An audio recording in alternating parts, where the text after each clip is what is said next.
Welcome back, everybody. Today, I'm going to teach you how to clear cell content in Google Sheets. Whether you need to remove text, numbers, or even drop-down lists from your spreadsheet, knowing these quick methods will save you tons of time when organizing your data.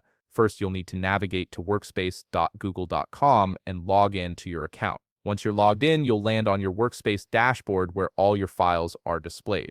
From here, simply click on the spreadsheet where you want to clear cell content. This will open your Google Sheet and get you ready to start cleaning up your data. Now let's talk about the first method for clearing cell content. Click on the cell you want to clear and then simply press the Delete or Backspace key on your keyboard.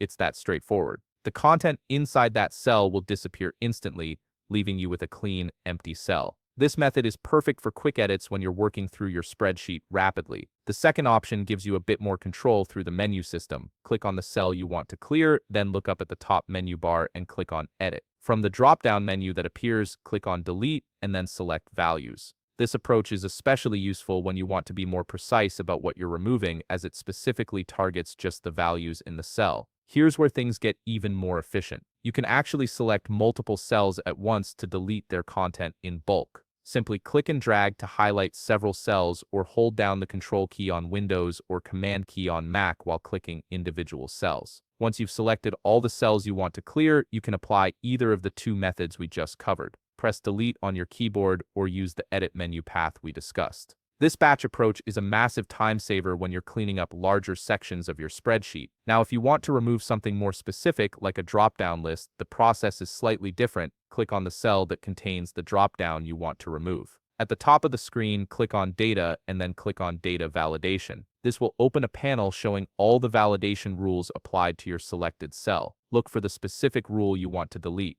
For example, if it's the drop-down rule, hover your mouse over it and you'll see a trash can icon appear. Click that trash can icon to remove the drop-down list entirely. And there you have it, multiple ways to clear cell content in Google Sheets depending on what exactly you need to remove. If you found this video helpful, please leave a like, subscribe, and see you in the next video.